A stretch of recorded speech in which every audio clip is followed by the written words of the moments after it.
Greetings, everybody. Greetings. How y'all doing? We're doing well. We're doing well, aren't we? Yes, we're doing very well. Aren't we, Scott? Yes, we are doing Yes. well.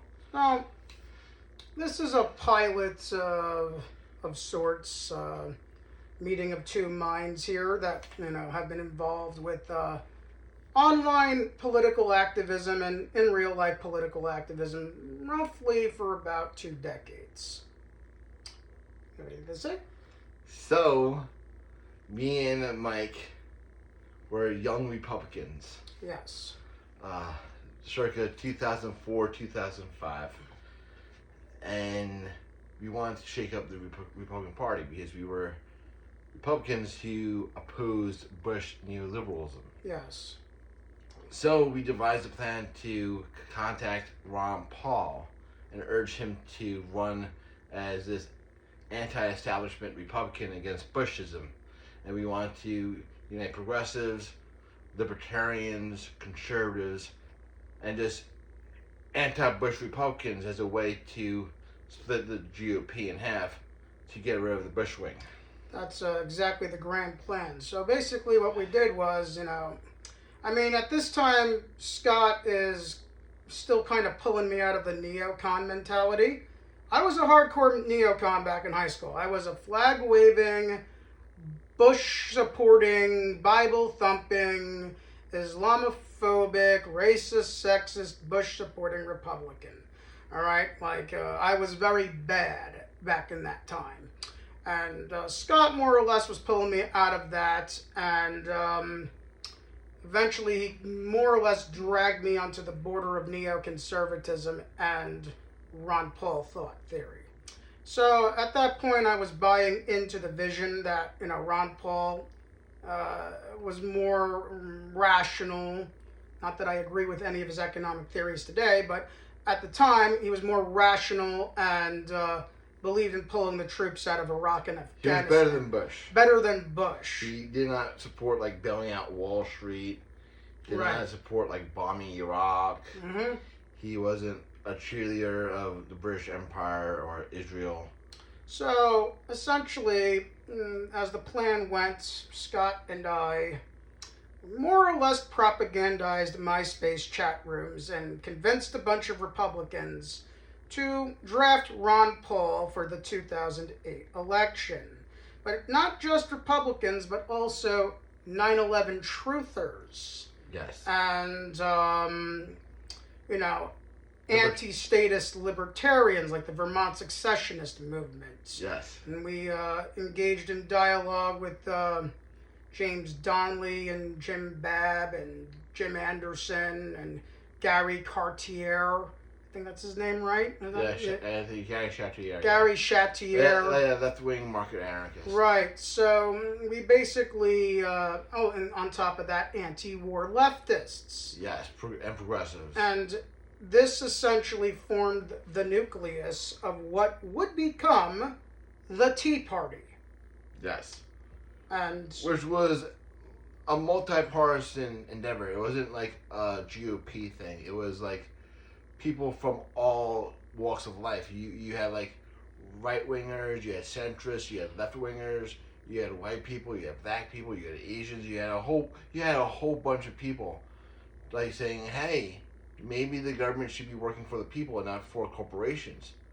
And it was Bush should not be bailing out corporations while everyone else is impoverished. Right.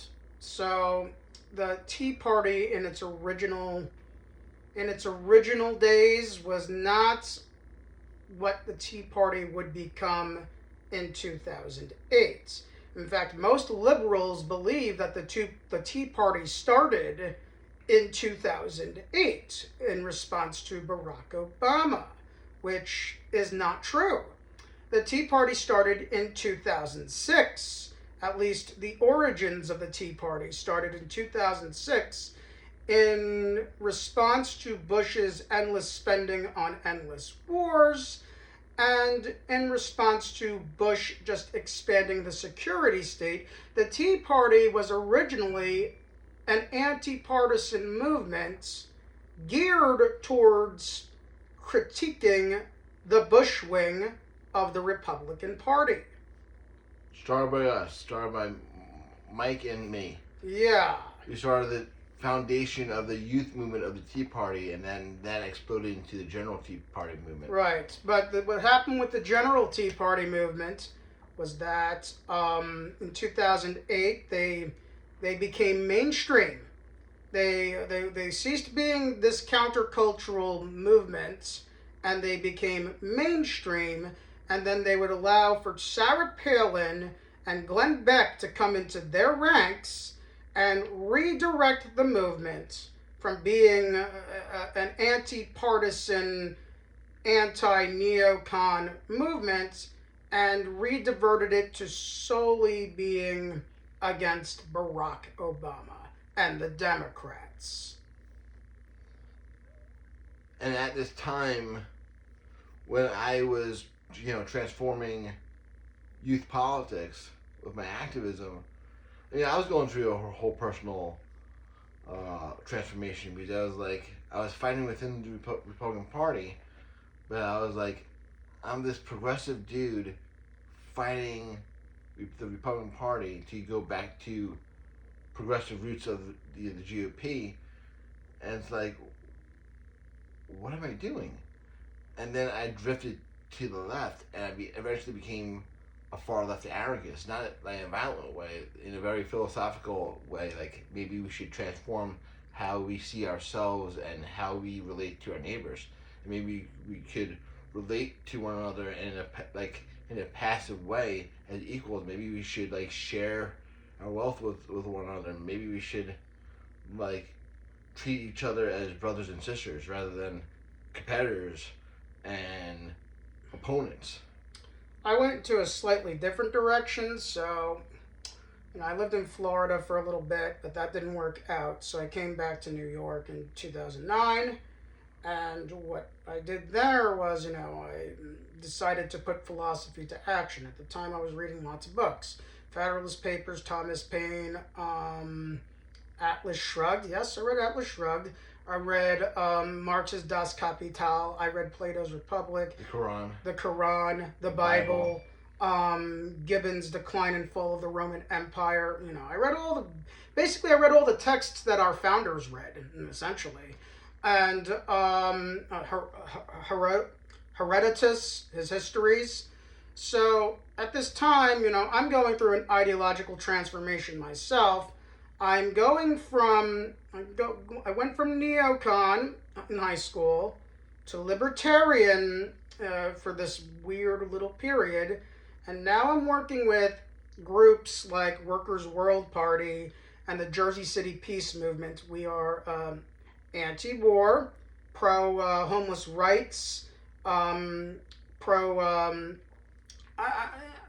will say socialist, but at the time we're still the anti-war left, and that's what left-wing progressives. Left-wing progressives. So what happened was I was getting dragged into this this scene, fighting for the homeless and fighting against wars, and being standing in solidarity for people all around the world being colonized by Western imperialism. And then the day came, July 13th, 2011, I was at a Workers' World Party meeting, and an email chain was released, and this was from more or less Adbusters, and this was the call to arms for Occupy Wall Street. So from that point, via my involvement with the International Action Center and the Workers' World Party, I was essentially organizing for September 17th, 2011, which would later become the first day of Occupy Wall Street. I was going to coffee shops, going to colleges, going to activist centers, and just, saying, come September 17th, come September 17th, come September 17th. Wall Street and wars are connected. This is a big thing. Come September 17th. So I wasn't really affiliated with the New Yorkers Against Budget Cuts or Bloombergville or any of that stuff, but I was involved with Occupy through Workers' World Party. That's how I met Caleb Maupin. And September 17th came around, and this was the first day of Occupy Wall Street, but I wouldn't call that the birth of the Occupy movement, which didn't happen until about a week later. So tell us about like day 6 or 7, how you personally saved the whole movement, the embryo of the movement. Like you saved it from embryonic failure. So the fourth day of Occupy Wall Street. Fourth. It started the fourth day. Yeah. The fourth day of Occupy Wall Street, the cops were being very heavy-handed. First day we had some 2,000 people in the park. By day 4 we had like maybe 100, maybe a little less than that. Cops were very heavy-handed. They were arresting people for sleeping under tarps. They were arresting people for just laying down on the ground. They were being very heavy-handed. They did not want Occupy in Zuccotti Park. So let's fast forward. In fact, the day one of the other movement's founders, a guy named Justin Wiedes. I got my own opinions about him, but this is not about Justin Wiedes. He got arrested for carrying a bullhorn in Zuccotti Park. He was not allowed to have a sound amplification device. So, by day 6, morale is down. It's very down. And people are soaked with their clothes that they've been wearing for a week, and there's a bit of a damper feeling. Everybody was feeling kind of, under the weather. And there was this sense within the encampment, which consisted of many different people. It wasn't just leftists. We had libertarians there. We had, hippies from the 1960s there. Yeah, communists. Yippies, communists. We had a couple. Pacifists. Pacifists, the Ron Paul libertarian, and the Fed types there. We were. Anti-war conservatives. We weren't 9/11 truthers. Once again, we weren't a big group, but we were a diverse group for being not a big group, because there were people from all stretches and all philosophical dispositions in the park at that time, and it wasn't just whites, it was everybody. We had black, white, Spanish, Native American. We had a relatively diverse group for the time, but I digress. So day 6, what was going on was what happened.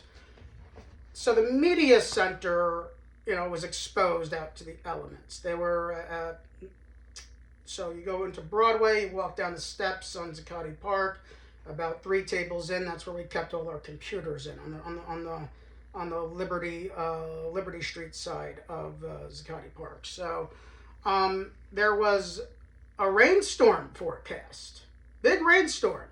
This is like a freak Florida monsoon-like shower, which is supposed to last for maybe about an hour, but the winds were picking up, the rain was coming, and the people in Zuccotti Park were holding their umbrellas around the media center, and then the New York Police Department comes in and says, you have to take down the umbrellas. You can't have umbrellas in Zuccotti Park because they're a freestanding structure. Well, so what the NYPD was planning on doing was, you got to understand about Zuccotti Park. Zuccotti Park's a 24/7 park. It's not subject to NYC public park rules, okay? So it's 24/7. It's open all day, all night. But 24/7. Right, 24/7. So you got to understand that what the cops were planning on doing was they were planning on using the rainstorm as an excuse to push everybody still in Zuccotti Park, and this is day 6, so we're down to about maybe a couple dozen people. And what happens is this. They wanted everybody to go across the street underneath the scaffolding. So if everybody went underneath the scaffolding and took their computers and all their stuff with them to shield themselves from the rain, what happens was the NYPD will assume Zuccotti Park and shut down Occupy Wall Street and kill it on day 6. So quick thinking on my behalf.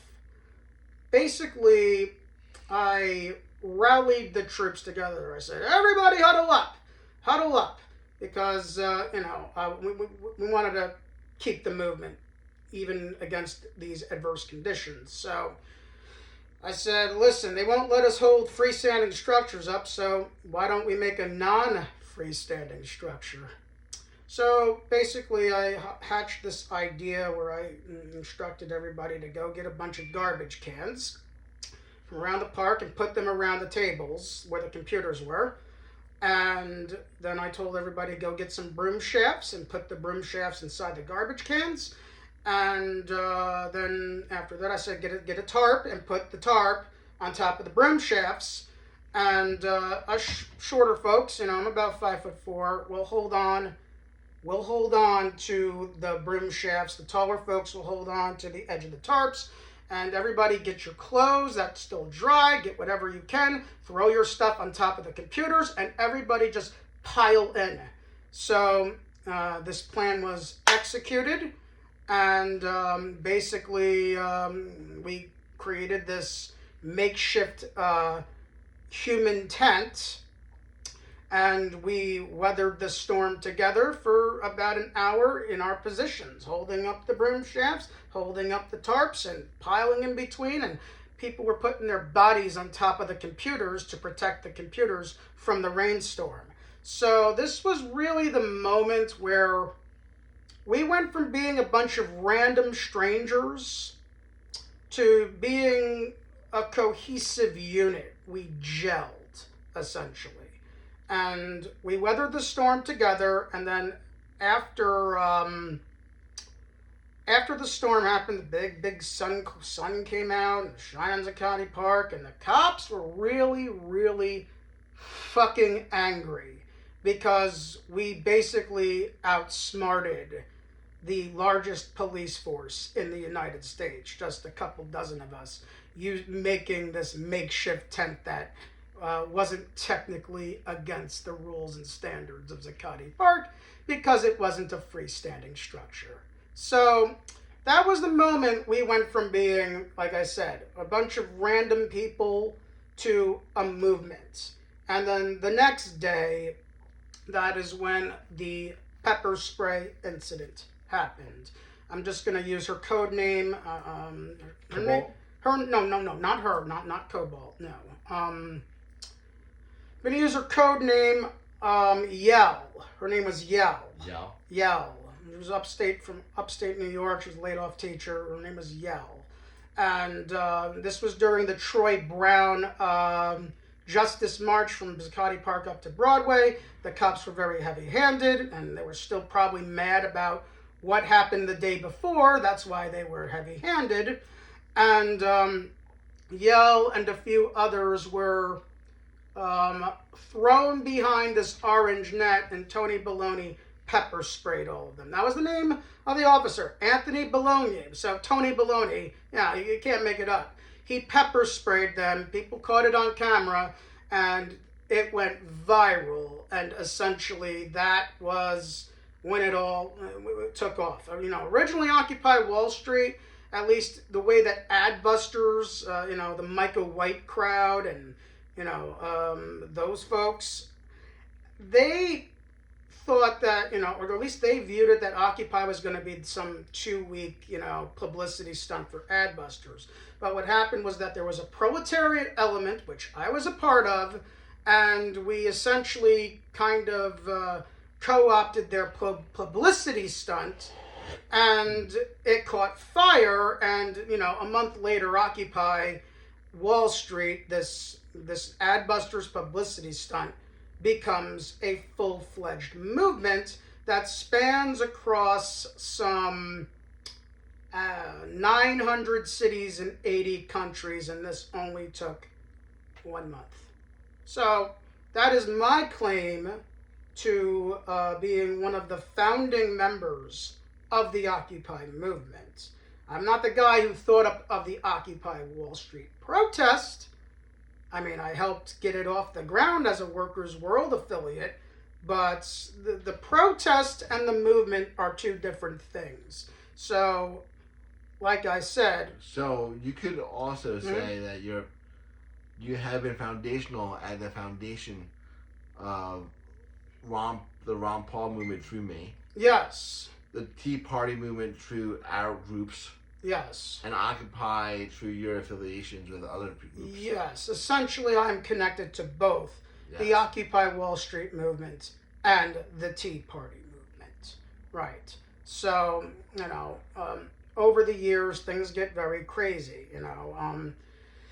When Occupy first started, it was about 99% versus 1%. It was about the people versus the banks, the people versus the capitalists, the people versus the globalists, as the right wing calls them. But what happened was the State Department, the Obama State Department, decided to suppress Occupy Wall Street. The Obama-Biden department. Right. And they redirected the revolutionary potential into very nefarious purposes. Basically, what they did was they took us away from our struggle against neoliberalism and this unipolar world order where the free market rules everything and low wage police state is the order of the day. So they redirected our animus from that.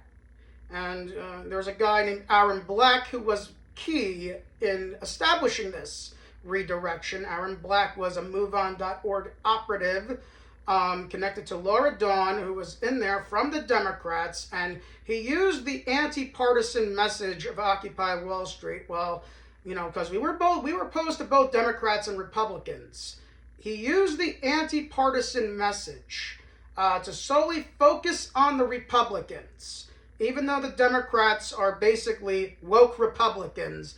And, it became less about the 99% and more about race, more about gender inequality, more about, social contradictions, which are important to address, don't get me wrong, but losing sight of the bigger picture that all our social problems are rooted in this imperialist system that needs to keep people divided in order to protect their profit margins. And also, you're talking about how the quote-unquote woke left has become completely anti-American and quote-unquote anti-white Yes. and anti-settler.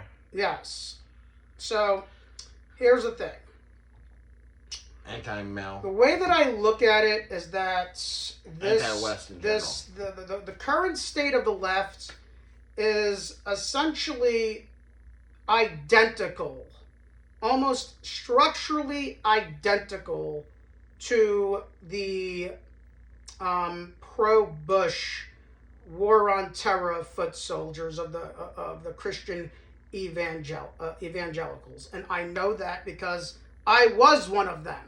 I know the talking points. I know the rhetoric. If you don't agree with me, you're a fascist. If you support Saddam Hussein, you're a fascist. France is fascist for not wanting to go to war with Iraq. I know the mentality because I was a neocon, but I got confused a little bit. You were both right-wing conservatives at one point. Right. We were both Reagan Republicans. Puffs. We were both Reagan Republicans. Right. We were both Reagan Republicans. Correct. So, what I recognized over the years, and this didn't really start until Black Lives Matter started, which Black Lives Matter, I will reaffirm, was most certainly a proletarian movement that was organized to resist the very real problems The other Reagan Republican of police brutality. It was very real. The Trayvon Martin killing, Mike Brown killing was very controversial. Eric Garner killing here in Staten Island. a few blocks away from here. A few blocks away from where we're making this address. This was very real.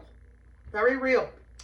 But what happened was the Democratic Party did the same thing to Black Lives Matter, which it did to Occupy Wall Street. They silenced all the radical leaders. They bought off the more moderate folks, like, Shaun King, and, who Republicans demonize as a quote-unquote trained Marxist. She's not a really...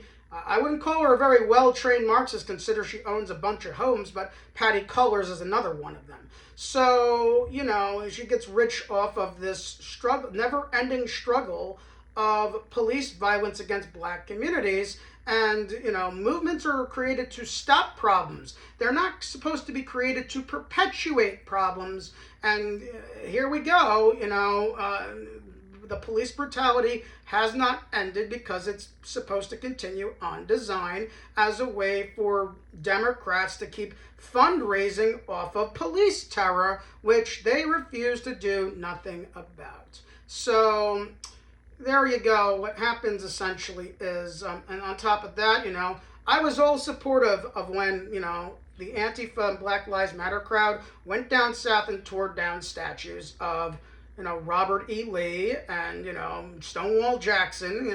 That's the symbol of the Confederacy. They're traitors. The anti-American traitors. They're anti-American traitors. But when Black Lives Matter does the same thing to Lincoln and the Confederates were cop killers. Right.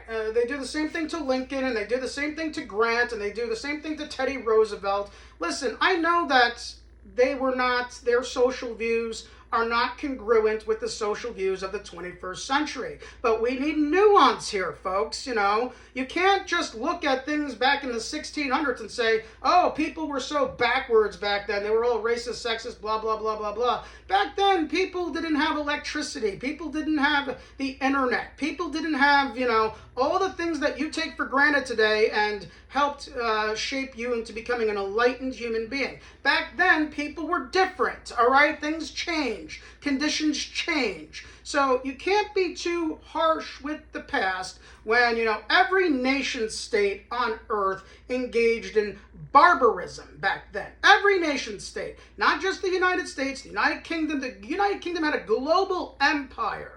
They murdered millions of people in India.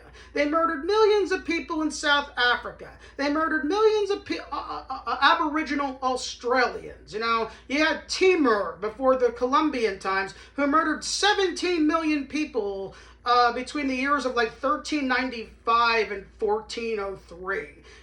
Timur was murdered at least 10% of the world's population. Nation states have this history.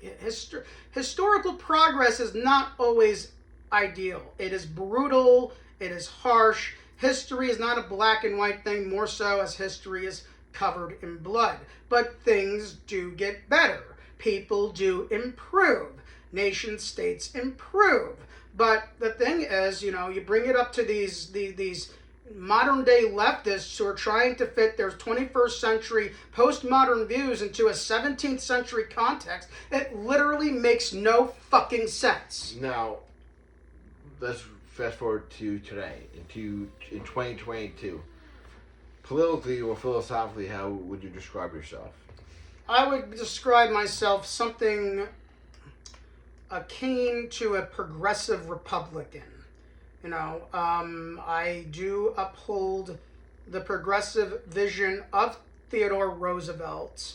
Who was also the head of the NYPD. Who was also the head of the NYPD. He understood the necessity of police. And who reformed the NYPD and cracked down harshly on any police officer who abused their power or engaged in any acts of police brutality. But he was extremely pro-police and pro-law and order. But he was pro-police and pro-law and order, but he held the police to the utmost professional conduct and standard of the time. Yes. And today, what we have is, once again, the spoils system, where the police are working not on behalf of the people, but on behalf of real estate interests, who are deliberately undermining and sabotaging black and brown urban communities and harassing them and killing them and locking them up and murdering them just so that they can be replaced with Starbucks sipping latte sipping white yuppie liberals who want to lecture everybody about systemic racism and white supremacy when they're the very beneficiaries of such. Yes, 100%. So I would say ideologically, yes, I call myself culturally centrist. I'm opposed to the far left wokes, but I'm also opposed to the far right Christian wingnuts, because this polarity is feeding a very toxic social environment, which I fear will manifest into what could potentially become a civil war that will destroy this country. And while this country doesn't have the most perfect history, indigenous people were massacred, and there were African slaves, whatnot.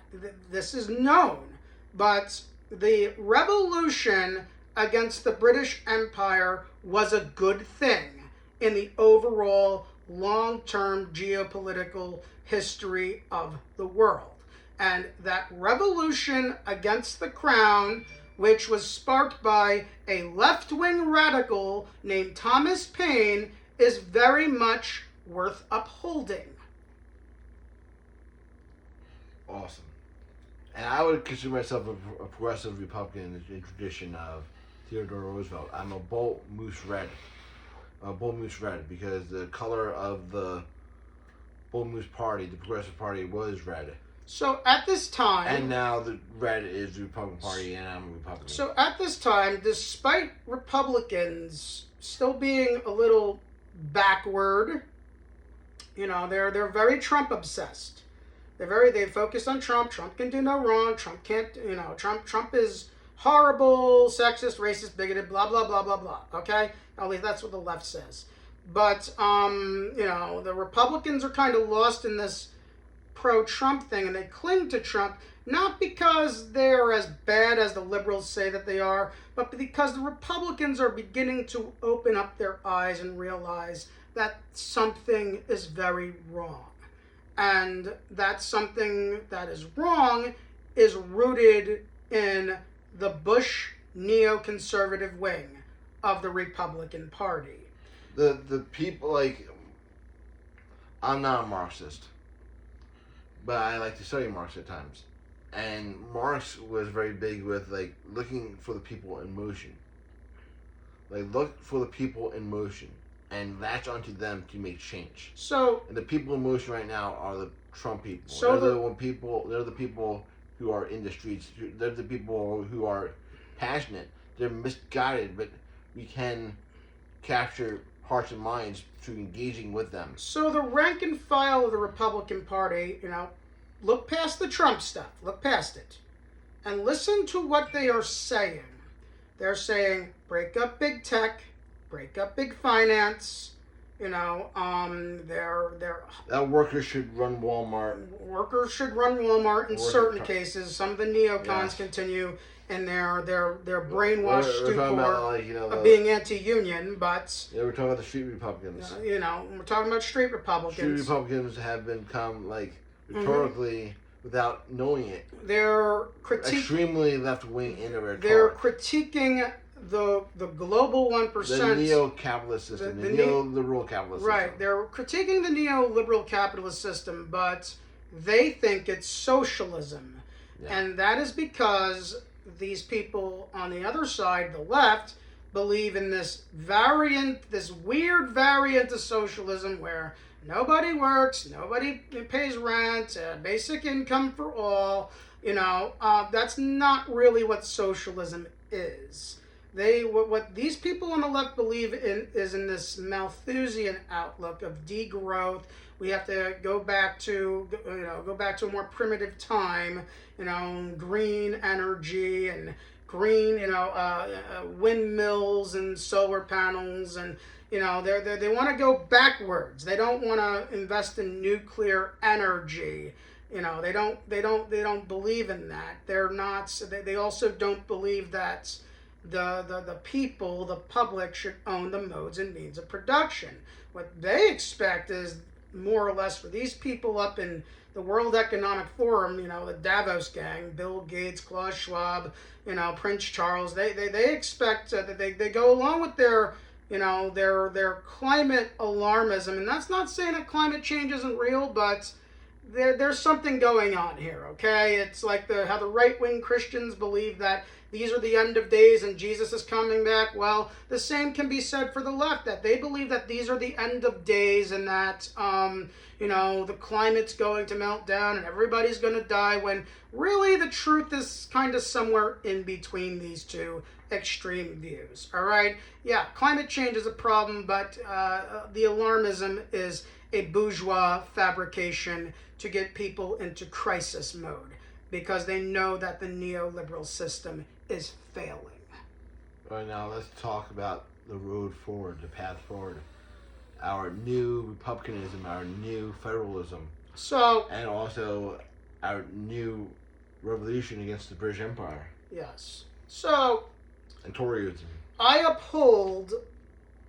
am still, even though I'm a Republican and a little bit more conservative than I was, say, 10 years ago, I still uphold the original 99% versus 1% mission of Occupy Wall Street.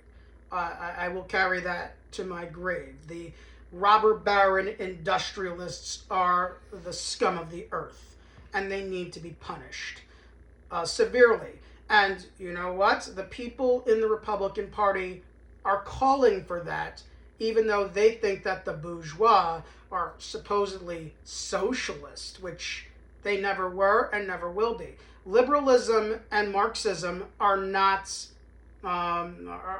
exactly the same. The Republican Party during the George H.W. Bush era and the Reagan era created this myth that Marxism is liberalism, which not really. Scientific Marxism is not liberalism. Scientific Marxism is an outlook that questions relationships between the propertied class and the working class. It has nothing to do with abortion, nothing to do with gun rights, nothing to do with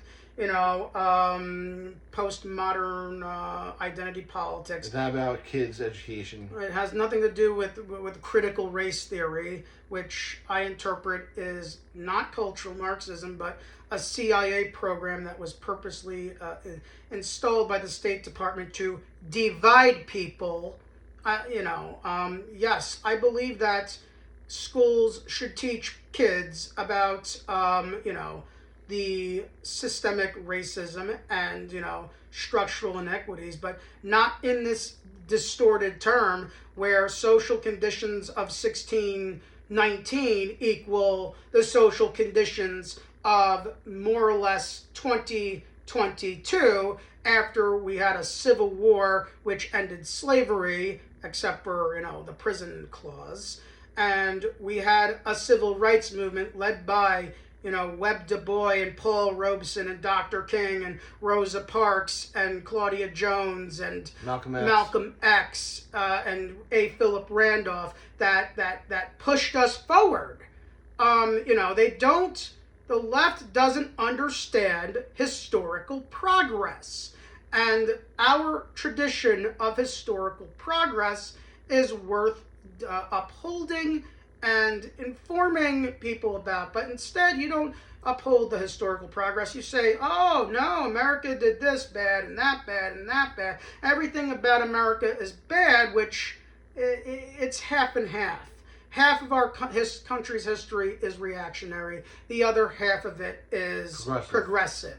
And we have to understand both sides of the progressive and reactionary history with nuance. And there's no nuance from either the left or the right whatsoever. And nowadays, left-wing anarchists and left-wing liberals are calling me a far right-wing guy, when at the same time, the people in QAnon and the people on the far right fringe of the Republican Party are calling me a flaming left-wing communist who wants to destroy the United States.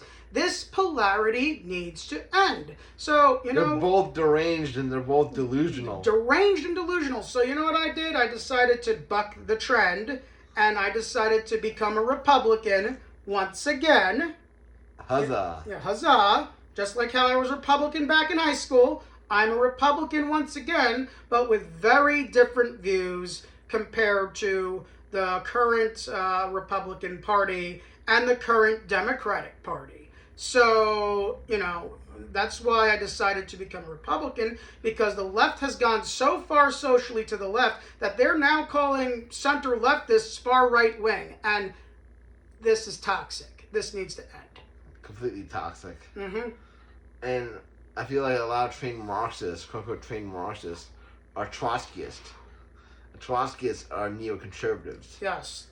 Who promote neoliberal economic theory. Irving Kristol was a student of Trotsky, who was a founding member of the, the Congress for Cultural Freedom, which was bankrolled by Rockefeller and the CIA. And that's what created this new left wing that was anti-Stalinist and focused more on individual freedoms, sexual liberation, drug use, all the things that the social issues that the right criticize. And to an extent, extreme social liberalism is very problematic, just like extreme religious conservatism is very problematic. In between these two extremes, there is a center that rejects both the far left and the far right. It is not okay for public schools to hire trans people to read story time at the library in these flyover countries, which are not exposed to these communities and are still alienated by them.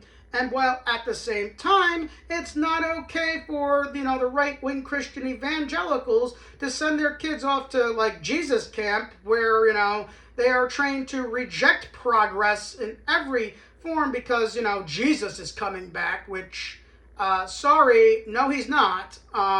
This view, these polarizing views are toxic to our social cohesion, and they need to come to an end. Yeah, and nothing needs to end. It's just like our society is breaking apart. Our society is imploding. I must reiterate here, in case anybody sees this, all right? I am definitely in no way an enemy to the trans community, all right? My aunt is perhaps the most infamous murdered trans sex worker in American history. Her name is Venus Extravaganza, and yes, at this current time, I am fighting to get this case that's been unsolved solved. Okay, so I respect the trans community. I respect the right of the individual to live their life as they see fit, but at the same time, I don't respect it when individuals impose upon other individuals who may want to live their lives as they see fit, which may not be entirely compatible with the individual imposing upon with their lifestyle choices. There has to be some sort of respect, a mutual respect between individuals. All right. Like I said, I'm all supportive of the trans community. I have no qualms against the trans community whatsoever, and I criticized the right wing all the time for trying to associate trans people with groomers and pedophiles when that's simply not true. That's not true. Just like, and at the same time, you got religious communities which are doing the very things that the far right is opposed to and blaming the trans community for. It's the religious communities that are molesting kids and harming kids and doing things behind the scenes. So they need to learn the practice of self-criticism as much as the trans community needs to learn the practice of self-criticism when it comes to criticizing, fringe actors who want to impose their lifestyles upon people who may not be entirely on the up and up with it. Keep the adult stuff with the adults and leave the kids out of it. Let kids be kids. Let kids be kids. Let them play in the woods. Let them play with sticks. If they got, issues that relate to their own sexuality, these issues should be very well addressed at home. They should not be addressed by somebody who is not the parent of the kid. These issues have to be addressed by home. That's not saying that I'm opposed to people, kids not be learning about the trans community whatsoever, but I feel that's more appropriate for older kids older than 12. I don't feel that it's such as appropriate for 12, under 12. You're talking about like high school. Right. Like high school. High school, it's fine. Sex ed in high school is fine. LBGTQ stuff in high school is fine. But elementary school, just stick to the reading, writing, and arithmetic. Create the core fundamentals that will help these kids become, productive tax-paying citizens later on. But don't install ideas into these children whose brains are not fully developed to comprehend how the real world exists. Because a lot of kids will eventually, some kids may think one thing right now today, but when they're adults, they may regret the decisions that they made as kids. So it's important that this nuance is established. Nobody's being transphobic. Nobody's saying that you can't live your life. Nobody's doing that. We're just saying respect communities that are not what you would call urban communities, and which are mostly flyover. And if somebody acts badly, call them out. Don't defend them, call them out. Just like I call out the bad actors on the far left, and I call out the bad actors on the far right. Hey, what are your thoughts on two people, George Soros and Jeffrey Epstein? It's important for both the left and right to understand this, that George Soros is a real person, and so his religion just happens to be Jewish, but I don't think he's defined by his religion, okay? George Soros is a neoliberal capitalist. George Soros was instrumental in funding, working with Ronald Reagan, of all people. Yeah, so much of a communist that he turns out to be. Instrumental in working with Ronald Reagan in financing the Polish Solidarity movement, led by Lech Walesa, as a means to deliberately undermine the Soviet Union. George Soros doesn't sound very communist, does he? And on top of that, George Soros also was involved with the Tiananmen Square protests during the market reforms era in China, and essentially he's the one that backed the Free China movement, which a lot of conservatives misinterpret as like, they don't even misinterpret it. They don't even know it. They look at this tank that's coming toward this protester and they say, oh, China is an authoritarian, oppressive country. When at the same time, here in the United States, oh, look, when these far left adventurists do far left things, these very same conservatives are saying, hey, why don't you do something about these far left adventurists who are burning buildings down? So it's the same thing. So China, they're not a perfect country. There was a lot of humanitarian crisis there. I'm not going to deny that, but China was doing what it felt necessary to suppress what they felt was Western intervention into their market reform era. And it's a brutal history, unfortunately, but that was China's right. We don't tell China what to do because we're not China and we're not Chinese. So George Soros.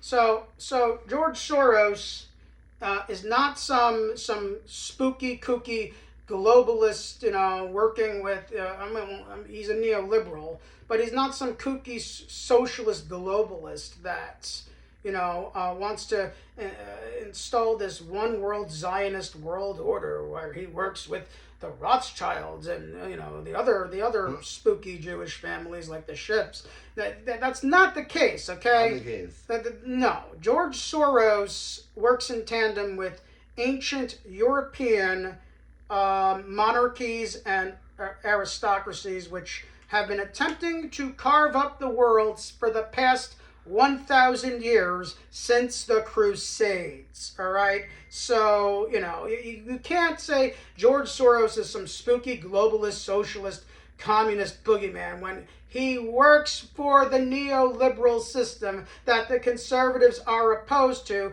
but they think it's communism when it's not. Yeah. So who killed Jeffrey Epstein? Well, I have my own theory about that. What's your theory? Okay, so we're talking here a max security federal prison where El Chapo is held at, where in Manhattan, and if we're talking about external influences, the person who would have to someone so powerful to put out a silencing effort on Jeffrey Epstein would have to be somebody who is very powerful to the point where nothing gets traced back to them. And there are a select handful of individuals who have these powers in the world. So you have, monarchs. Monarchs are, in their respective countries, I think there's 10 surviving European monarchies to this day. You got Spain, Luxembourg, Saudi Arabia. I'm talking more about European monarchies. Monaco, Sweden, Belgium, but the oldest and most corrupt of them all is the monarchy of the United Kingdom. So, am I insinuating that Queen Elizabeth may have had something to do with Jeffrey Epstein? Yes. Point blank, yes. See, Queen Elizabeth enjoys something what is called royal prerogative. Basically, she is above the law. She does not need a passport. She does not need a driver's license. She cannot be arrested. She cannot be sued. She cannot be prosecuted under any reason. Basically, she is the state. So it should not be lost on anybody if anyone doesn't know anything about the British royal family. Prince Charles is not Queen Elizabeth's favorite son. Prince Andrew is Queen Elizabeth's favorite son. And basically, what are the chances that Jeffrey Epstein was about to squeal on Prince Andrew? All that needs to be done is, Queen gives a go-ahead to people who give a go-ahead to people who give a go-ahead to MI6. They infiltrate the, federal security apparatus in New York, and only an agency sort of like MI6 could pull off a job like that. I mean, there's also the CIA and there's also Mossad, but and while Jeffrey Epstein does have connections to Israel, I'm not buying that Mossad was behind it. So I'm gonna say, and there's some right-wing people say, oh, the Clinton crime family did it. No, and the reason why I don't believe the Clintons were behind it is because Clintons don't operate that way. Yes, they're shady. They engaged in, questionable extra-legal activities that involve people that had dirt on them, but usually these extra-legal activities happen when these people were in transport or in their own private home situation, all right? I don't believe the Clintons were behind it because they're not going to touch anything on federal property with a 40-foot stick because that creates too much of a paper trail. So I believe that it was Queen Elizabeth who gave the go-ahead, and her people gave the go-ahead to MI6, and they pulled off the Epstein job because only an agency like MI6 has the capacity to do such a thing like that. What do you think they are the only ones? Huh? Why? Like I said, I don't think the CIA or Mossad was involved, so that's process of elimination right there. Yeah. I don't think the NYPD would have done it because that's too much of a paper trail. I Yeah, believe yeah, that M16, MI6 was yeah, involved. MI6, yeah, that makes sense. Right, they're a foreign entity. They have the power. It's the James Bond agency, for fuck's sake. So yeah, I don't rule it out. This is just a theory. You want to call me a conspiracy theorist, fine, whatever. But this is just a theory that I have. It doesn't mean it's right or wrong. It's just a theory. I think Queen Elizabeth was behind it. Talk about the British influence within U.S. culture and within U.S. politics. Well, first of all, the Magna Carta sits in the basement of the U.S. Capitol, not the U.S. Constitution, the Magna Carta. Magna Carta was a, how can I explain it? It's a document that was forged by the pen of King John, who was the brother of King Richard the Lionheart, the Crusader king who lost Palestine to Saladin. So the Magna Carta basically was a document that acknowledged the existence of the rights of the non-noble bourgeoisie, because the barons of, I mean, they're noble, but I'm talking about the non-hereditary bourgeoisie. The barons were planning a plot on the king, and King John caught wind of that and basically signed this document that, barons and upper middle class people have rights. You have a right to form a government. I don't have to be directly, I don't have to rule as an absolute monarch unless if absolutely necessary, where I have to, lay the law down. So yeah, the Magna Carta, I view it as a counter-revolutionary document. Basically, it stopped a bourgeois revolution from happening, and the liberals froth and foam over it like it's some document that is, etched in stone and it's the law of the land. And no, the Magna Carta doesn't get rid of the monarch. It protects the monarch by giving concessions to, the non-monarch class. That's all that it is. So, going back to what you were telling me? About social democracy? About social democracy, more or less. So, the British influence in our democracy. Yes. So, basically, it's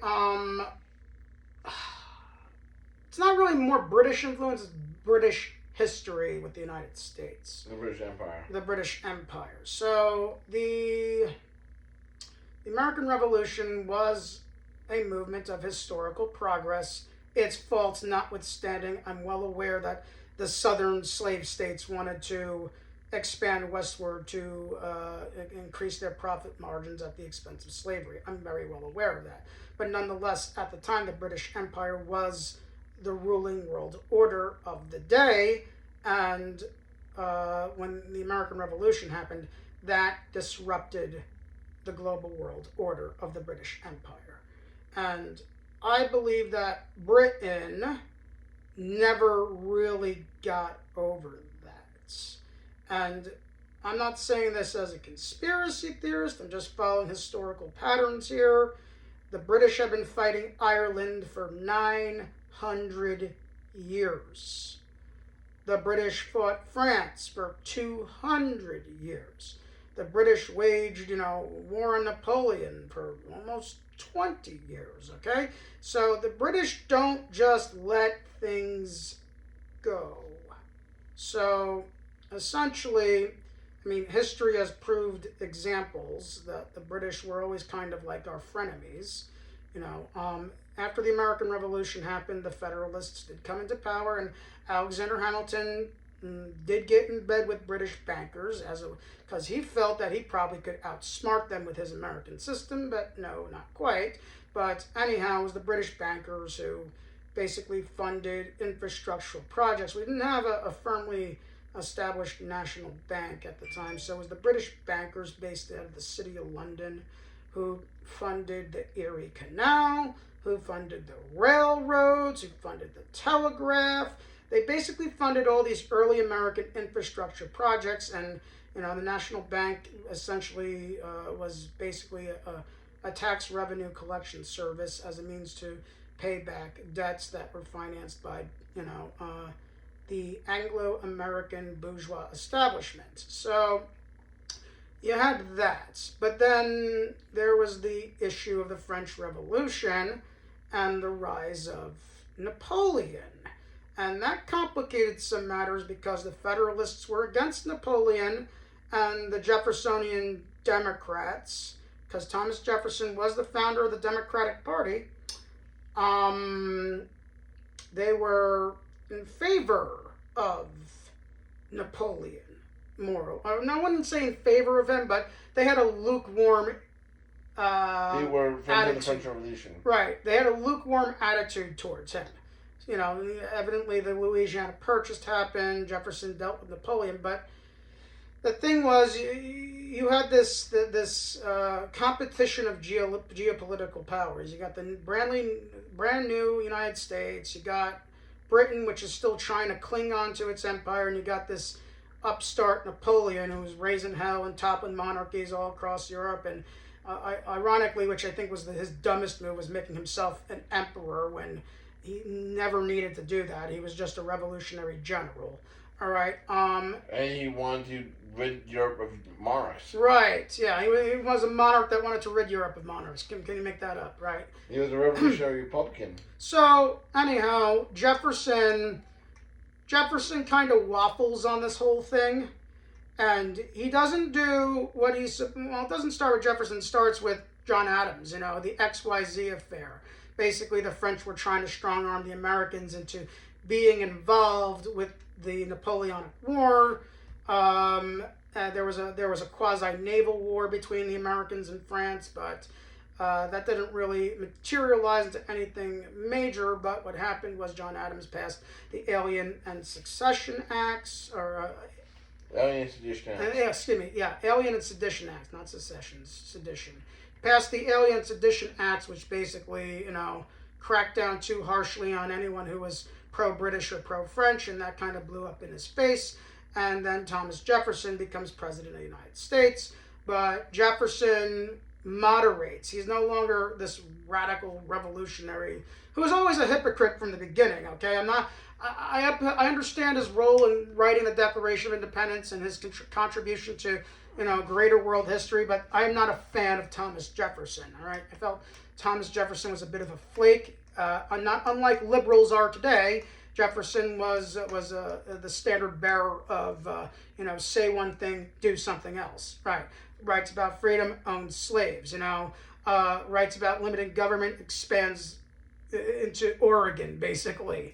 I support the French Revolution, but half-heartedly will not back Napoleon in his war against the British and the other European kingdoms. And also tell about Thomas Paine's idea of invading England. Yes, Thomas Paine collaborated with Napoleon Bonaparte and suggested that, if he can try to convince Jefferson to secure provisions that the United States would bankroll France and send France 1,000 gunboats to invade the English Channel and overthrow the English government, aka the English monarchy.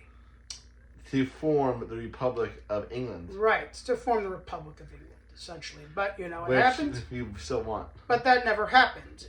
Thomas Jefferson waffled on that. Thomas Jefferson was kind of more lukewarm. Became more conservative. And I understand why he probably did that, because he didn't think the United States had the capacity to really uproot England in general. But still, the But he took the conservative route. He took the conservative route and didn't back Napoleon. And instead what he did was something even more stupid, is that he signed the Embargo Act of 1807, which basically created this neutrality, which shut down all the American ports because basically he didn't want Americans engaging in trade with either England, France, or Spain.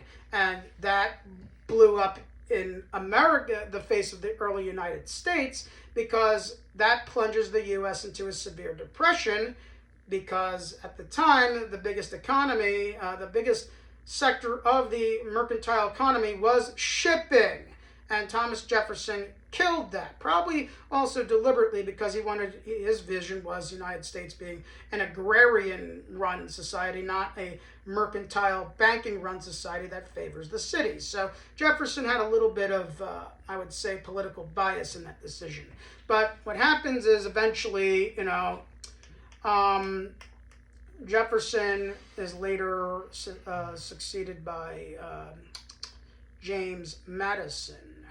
And James Madison was slightly a little bit more hawkish towards Britain.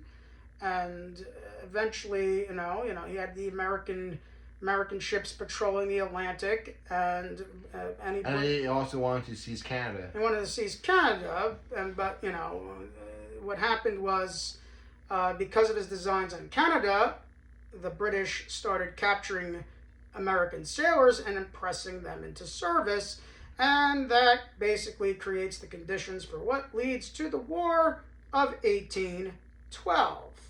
Now, here you go. What does the British do in 1812? Well, they don't do it in 1812. They do it in 1814. They managed to defend Canada, and then they managed to basically burn down the Capitol. That's what they do.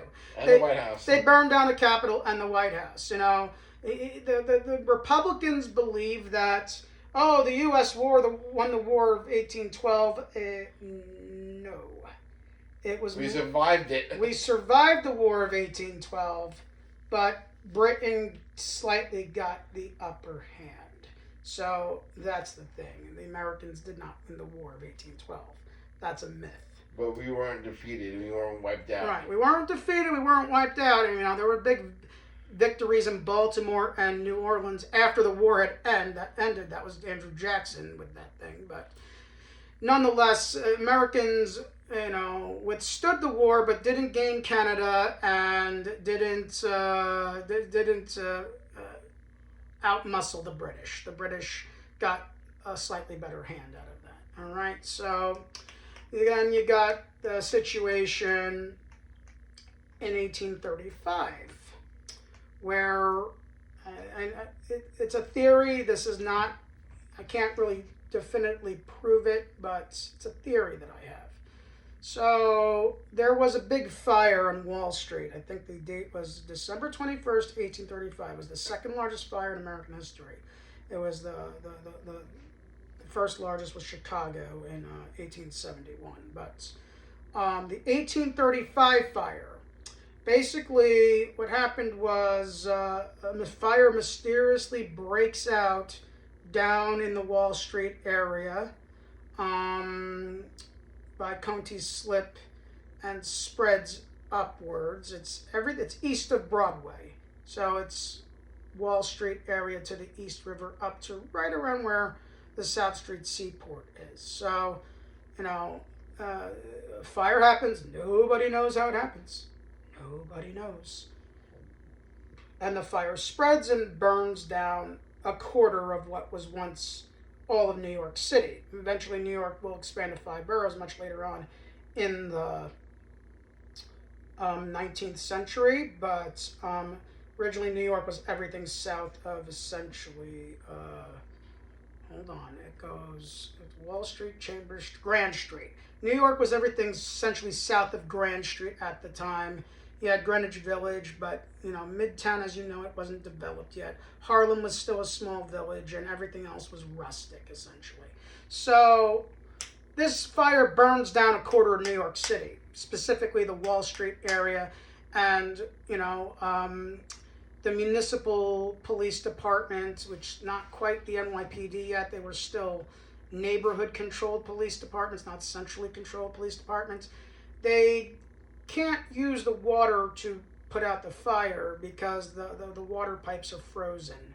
So what they decide to do is they decide to blow up all the banks with dynamite on walls. Well, not dynamite, but gunpowder. Dynamite's not yet a thing quite yet, but they decide to use gunpowder and blow up all the banks on Wall Street.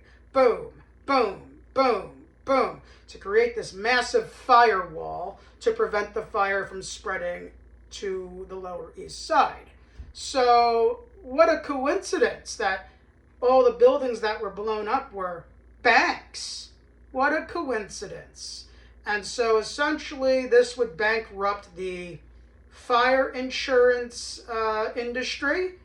And not even a few days later, the city leaders decided to hatch out a plan how to rebuild the Wall Street area, and they decided to sell off parcels of land. They want to build all these big, fireproof buildings. Those are the buildings you see in Wall Street today.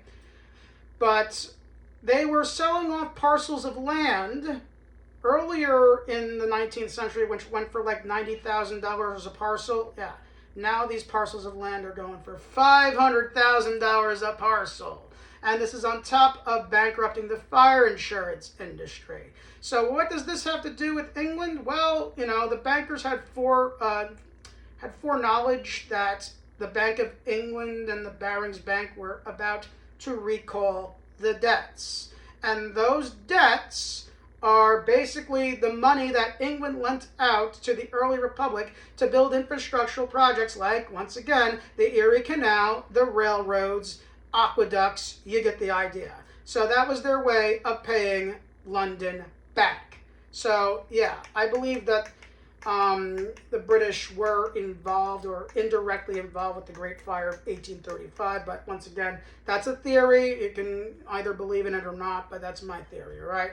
And then in 1846, there's a conflict over Oregon territory. They call this the Pig War, which is a third straight direct confrontation between the United States and Great Britain over Oregon and farming rights started by a pig. Yeah, they had a shooting war that was started by a pig. Okay, that's insane, but that's why it was only such a brief conflict, because both sides realized, why are we fighting over a pig? Right. So you got that. Then, what happened in the 1860s. The British essentially bankroll or engage in direct trade with the Confederate States of America. I know a lot of more liberal scholars these days are saying, oh, Britain was so progressive because they ended slavery before the United States. Okay, the United States existed for maybe 70 years before slavery was abolished. Britain was engaged in the slave trade for centuries upon centuries. Centuries upon centuries. So let's not pretend that Britain is more progressive than the United States when Britain's banks were literally running the Atlantic slave trade even after the time that the slavery was over, okay? So they were engaged in this partnership between the South and Britain in terms relative. And also the neoliberals overthrew Libya, which created the modern day slave auctions in Libya. Relative to the cotton industry, and this was all a hiccup that spurs back to the 1857 collapse of the Ohio Life Insurance Company, which created a recession up north. But the Southern aristocrat capitalists down south were immune from that because they weren't about the gold rush. Yeah, they were about agrarian economy, slave labor. So it was a regional dispute between the federal government and the state governments. Basically, this is the manifestation of Hamilton versus Jefferson in a literal war. So yes, basically the South was engaged with trade with the British Empire, which was mulling the idea that if Lincoln got too bogged down with suppressing the Confederacy, that the British were going to come on up from Canada and go back down into the United States and take back what's theirs, or at least what they think is theirs. So Lincoln caught wind of this plot. In fact, American ships caught British naval ships on the down in Confederate waters. Remember, Lincoln essentially orders a naval blockade from everything from Washington to New Orleans. So they catch British naval ships and British agents in Confederate waters, and they got wind of the plan, And then Lincoln decides to moralistically make the Civil War about ending slavery, which the British realize, they're trying to end slavery. Wait a second, we ended slavery. We stopped slavery. Before Americans, no, we can't support the South anymore. Yeah, basically Lincoln played politics with the British and kept them out of, essentially. It was about military victory. Right, it was about military victory. Kept them out of But American. I'm thankful that he did that. Right, kept them out of American affairs. So next chapter in this crazy history between America and Britain. All right, so eventually, after the Civil War, was a time of rapid growth. Railroads, industrialization, mass production, oil, the robber barons. Okay, these are the richest people who've ever lived. We're talking Rockefellers, Vanderbilt, DuPont. Carnegie, DuPont, Duke.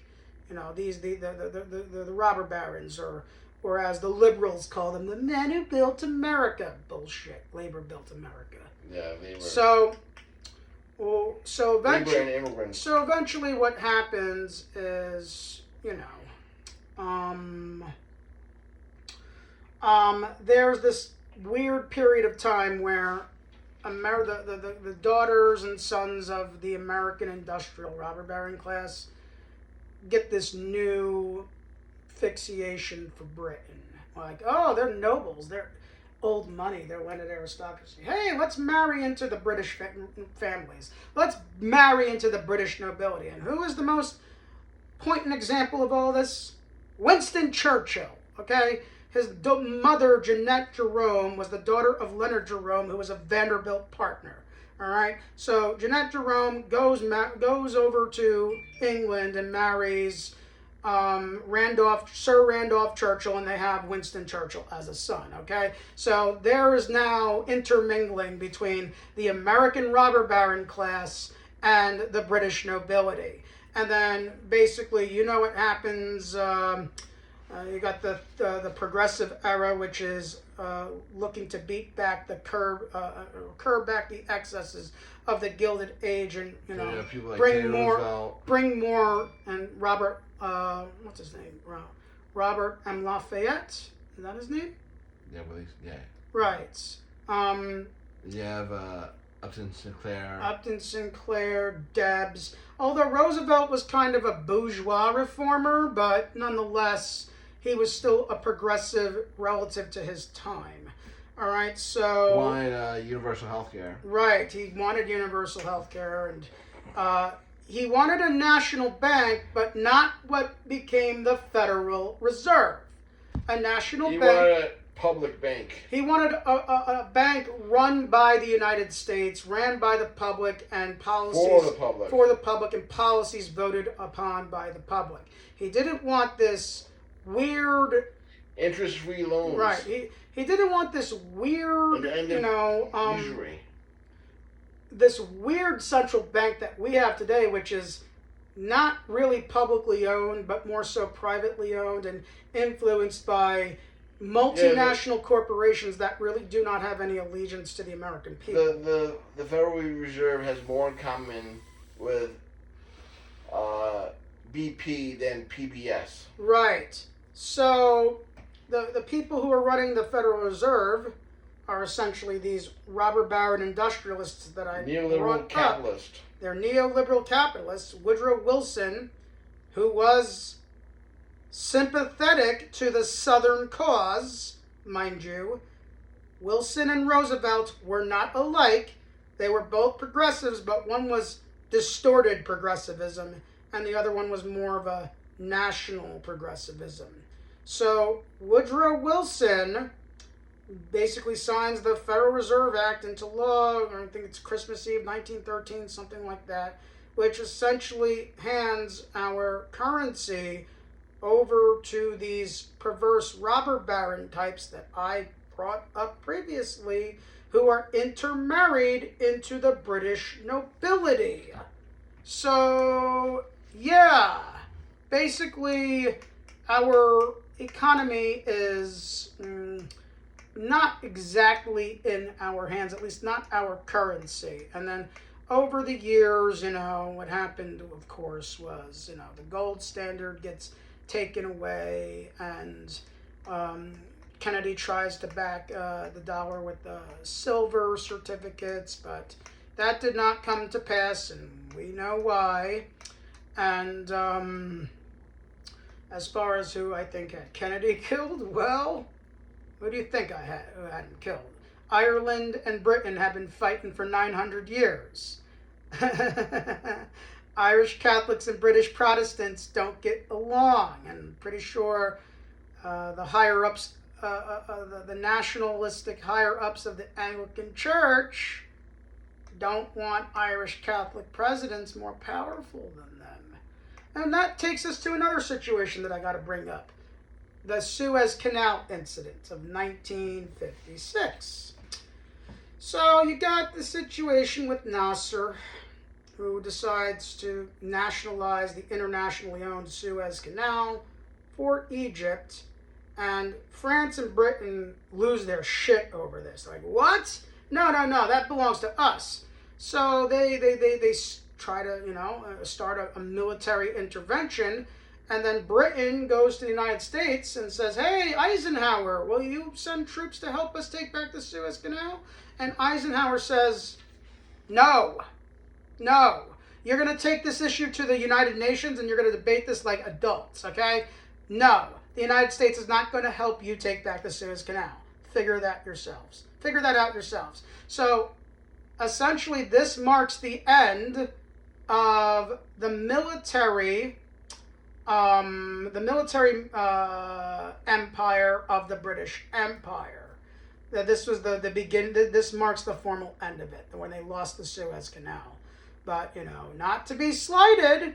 So, what Britain decides to do is basically, okay, we're not going to be in this policing the world business anymore. We're going to financialize our empire. We're going to run a bunch of offshore banks. But listen, United States, you want to be superpower number one? Okay, all right. We're gonna yield to you.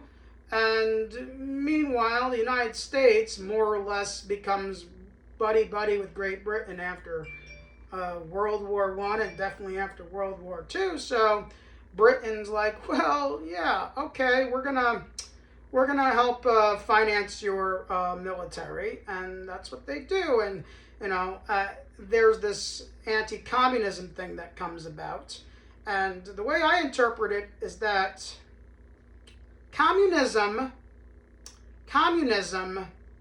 was not really a threat to the United States in so much as it was more so a threat to the British Empire.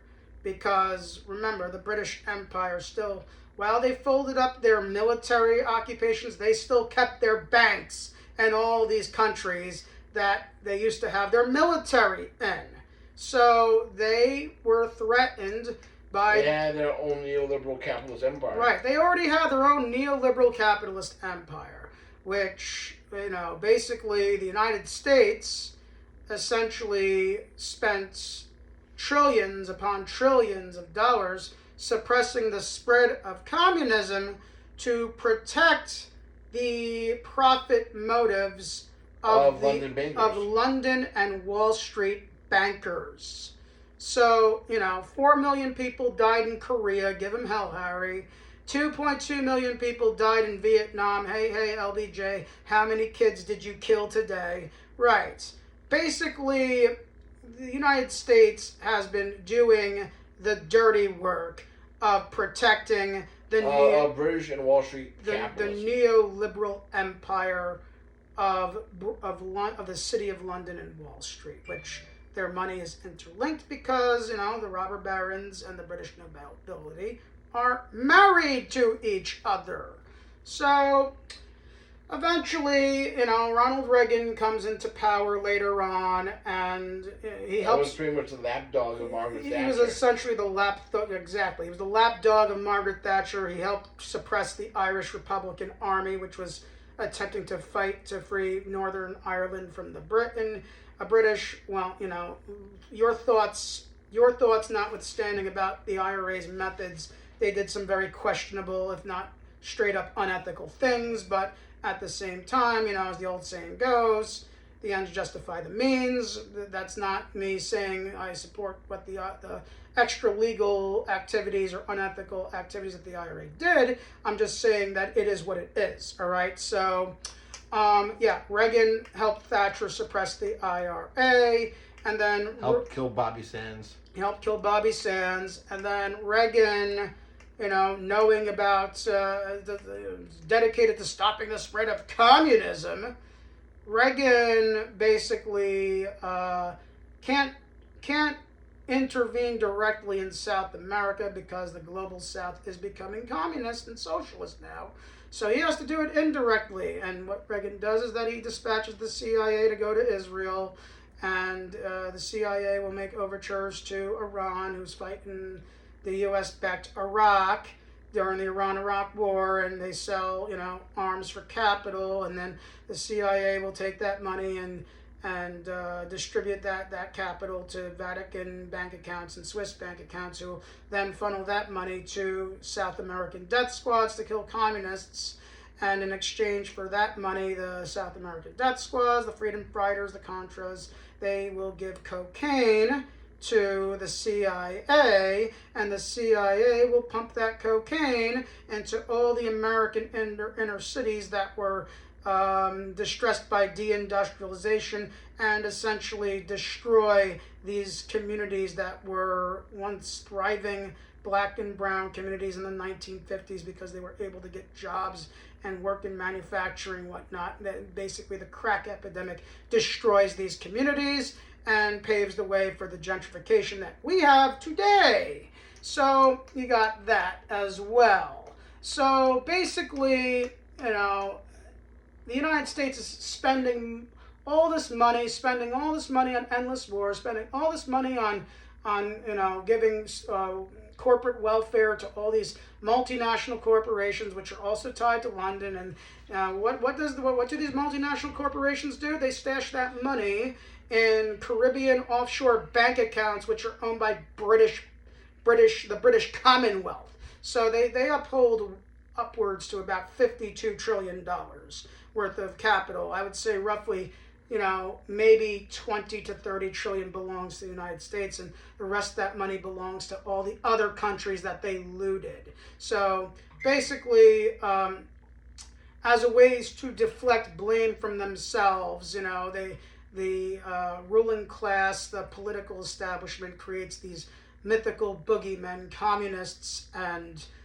Islamic fascists. And let's not forget that Reagan and Carter both funded the Mujahideen, which was ran by Osama bin Laden as a means to topple the Soviet Union. That CIA money connected to the Mujahideen, which later becomes Al-Qaeda, and you know what happens on 9/11. Right. So... One question. Yeah? How do us patriots, take back our republic for the American people? Education first. We need education, because the liberals are badly gaslit about Russia, and the conservatives are badly gaslit About China. by China. And the thing is, China and Russia are not perfect states. Remember, geopolitical Perfection is nowhere. geopolitical history is utopia. not black and white. It's covered in blood. Okay, these are not perfect states. There's no such thing as a perfect state, but China and Russia are doing what they can do to protect their regions from neoliberal infiltration and influence, to protect their sovereignty. So we have, and us Americans need to retake our sovereignty. So we have to inform the public that China and Russia are not, they're not benevolent actors, but they're not quite our enemies.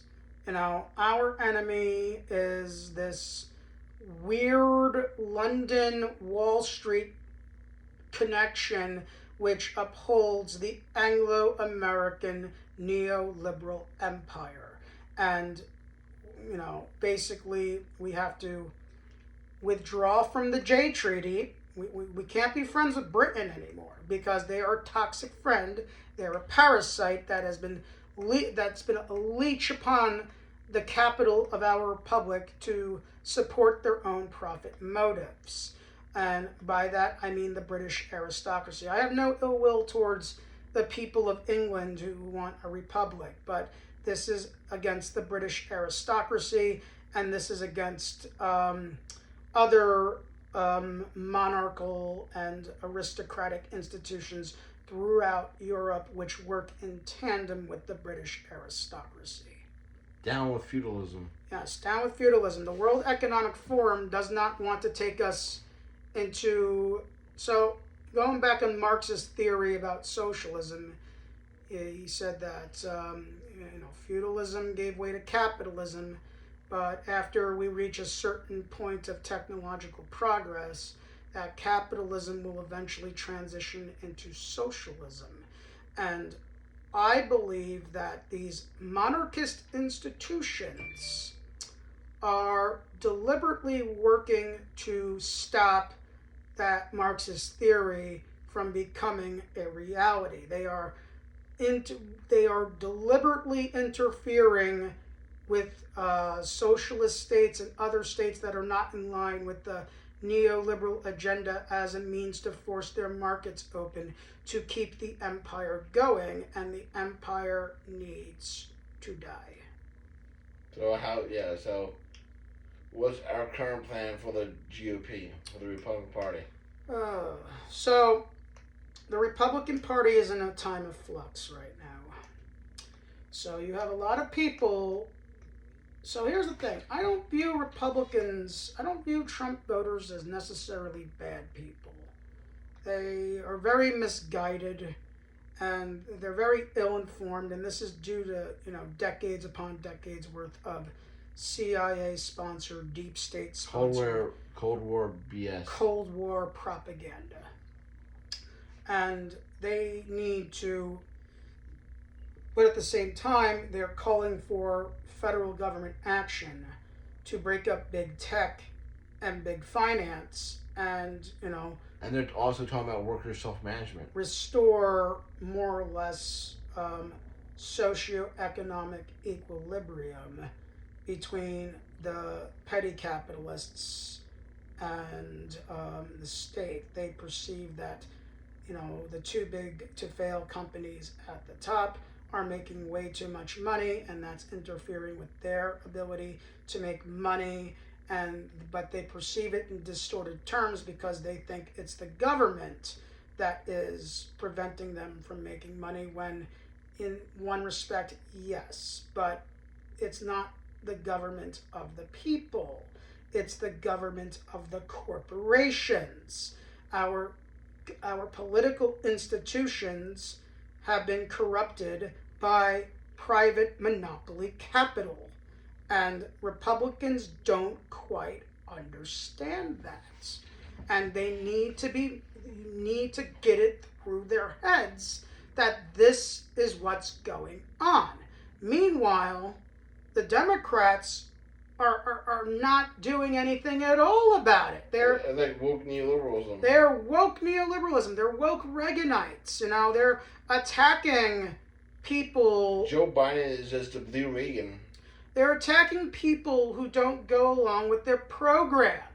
If you don't agree with this, you're a fascist. If you disagree with this mainstream news item, you're a conspiracy theorist. If you if you believe in something that challenges the capitalist narrative, you're a Nazi, which is utterly ridiculous. Especially 20 years ago, when the people who were challenging the neoliberal capitalist order were called pinko commies for resisting Bush's war on Iraq. And now, 20 years later, the Republican Party rejects Bush's war in Iraq, but they think George W. Bush, for whatever reason, is a fucking communist. When George W. Bush was the most anti-communist president since, Nixon, Reagan. Yeah. So this is batshit insanity, And meanwhile, the people on the He left, was like far right. Right. Bush. right? Well, meanwhile, the people on the left are so dumbed down by Trump derangement syndrome. Trump. When Trump was more progressive than the rest of the Republicans Well, I in would 2016. relatively. In 2016. Relatively, you know, More Trump progressive than Jeb is Bush. not a perfect president. Oh he did, no, definitely not. he did He's some definitely- very stupid things. He's definitely not a progressive. You know, But he's definitely not a conservative. almost started He's a moderate. almost started World War III when he killed General Soleimani in Iran, and Yeah. you know, he killed net neutrality, which, you know, empowered big tech. That the Republicans and conservatives saying, please break up big tech. Well, we wouldn't have this problem if Trump didn't kill net neutrality, right? Oh, you don't think of it that And way. also, he's a billionaire capitalist. And he's a billionaire capitalist, but he's a billionaire. Who is anti-Venezuela, anti-Cuba, Right. He is not a perfect. anti-progressive. He's not a progressive. But he's not a conservative. Person by any stretch of the imagination, but he's not quite playing along with the neoliberal You're conservative. world order of things. Yes. And that's why, you know, I view Trump as a marginally lesser evil. That doesn't make him any less evil, but a marginally lesser evil compared to the past 50 years of presidents that we've had, which more or less kept the same policies relative to foreign policy in place. Also, domestic policy. And domestic policy to an extent too. But then the Democrats will believe, but the Democratic Party is the party of unions and the party of, you know, the New Deal. the New Deal and the oppressed communities. And Social Security and Medicare. No, wrong.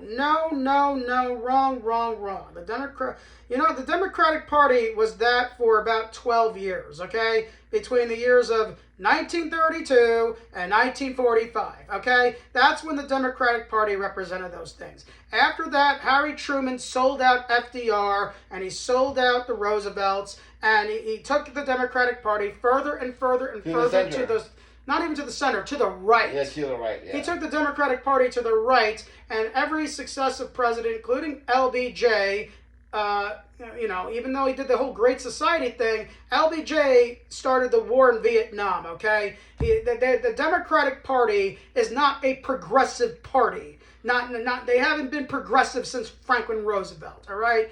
And the Democrats keep buying into this stupid myth, or I should say the liberals keep buying into the stupid myth that the Democratic Party supposedly represents people. No, they don't. They represent corporations with a kinder, gentler face. That's all they do. They are not a left-wing party. Hillary Clinton's not left-wing. Biden's not left-wing. Obama's not left-wing. In fact, he butchered Libya and did a regime change there that the liberals didn't even say shit about, even though they were all on W's ass a few years before for doing the same thing in Iraq, all right? The Democratic Party doesn't do anything for common working people. They just give them a pat on the back and wait until the right time to ram a knife into their back and call it progress because the knife's got a rainbow flag attached to it. That's all. Obama was the one who broke up Occupy. Obama crushed Occupy. Yes, he did. Obama crushed Occupy. And the Republicans need to understand that, because the Republicans thought that we were the foot soldiers of Barack Obama when we were And not. George Soros. We were not the foot soldiers of Obama and George Soros, okay? We were not in any way, shape, or form involved with them. At least not the proletariat elements that ran Occupy Wall Street. The organizational elements, yes. But the proletarian elements would not go along with the organizational elements. It was the proletarian elements that kept the movement going on for as long as it did. The organizational elements just took credit for what the proletarian element did, and then later sold out to the Democratic Party and sold out to Aaron Black, who is Nancy Pelosi's senior advisor. Now, Mike and I We are highly influenced by the Irish Republican James Connolly. Yes. Tell him about James Connolly. James Connolly was a principled man who was doing the Lord's work. I'll just say that much. He said something to the extent of, you can raise the green flag over Dublin Castle, but if you do not go about setting your sights on the creation of a socialist republic, England will still rule you. She will rule you through her landlords, through her financiers, through her capitalists, and continue to profit from our struggle and from the tears of our mothers and the blood of our martyrs. Okay, James Connolly understood the neoliberal British Empire, and that's why he's not really frequently cited in American politics, because his ideas are that dangerous to the neoliberal capitalist class. He was a left-wing radical Republican. He thought that the people should rule themselves through their public institutions. While I am influenced by Marxism-Leninism, I wouldn't identify myself as entirely a communist, because I believe communism to be too utopian. I don't think the state is going to magically wither away anytime in our lifetimes. Okay? Or should it? Nor should it. Yeah. States are part of human evolution. The first hunter-gatherers formed the first agrarian communities. We still need things like police. We still need things like courts. We still need things like prisons. First agrarian communities developed into the first small-scale towns. Towns would eventually evolve into cities. Cities would evolve into city-states. And then city-states would evolve into nation-states. The state is part of human evolution, okay? I don't think we're going to go backwards to a time where statelessness is relevant. I just think that's too utopian of an ideal. I am influenced by scientific and economic Marxian theory, but such to an extent where I don't believe that the state should run everything. I believe that private capital on a small scale and medium scale, as long as it's in line with fair trade, not free trade, fair trade agreements, a certain amount of tariffs to pay for infrastructural projects and public enrichment projects is necessary. But I'm not going to say that I am a utopian communist, because I don't think utopian communism is practical or realistic. I think, but to demonize Marxism as a philosophy, which is, it's just a philosophy. All right, it's a way to look at the economic arrangement of our society. It's not a liberal, satanic, conspiracy to turn the world communist. Okay, scientific Marxism is not about that. It's about interpreting the relationship between the propertied class and the working class. That's all it is. And conservatives need to understand that and stop demonizing. It's an economic theory. Yeah, and stop demonizing what they don't quite understand due to, generations worth of Cold War propaganda and bullshit, essentially. Like Mao had a lot of faults, Mm-hmm. but conservatives making him seem like he's like a far left hippie. It's like, no, he went after hippies. Right, Mao, the Cultural Revolution. So let's just say that I have all these conservatives complaining about liberal university professors who are indoctrinating kids, whatnot. Well, what do you think the Cultural Revolution was about? It was about weaponizing the proletariat against the liberal university professors. That's what it was about.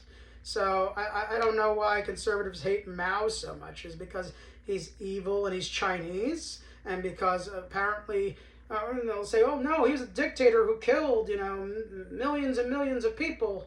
When Mao was not really a dictator. Mao was, by the end of his life, was on the odds-on and out with the Communist Party. He wasn't running things. Mao maybe ran things directly for about 8 years, but after the Great Leap Forward, Mao essentially stepped to the side. He still had a say, but he was not an absolute dictator. He was more like a figurehead for the Chinese culture of China, but not a yes or no, my way or the highway dictator like, say, Hitler was. Oh yeah, definitely.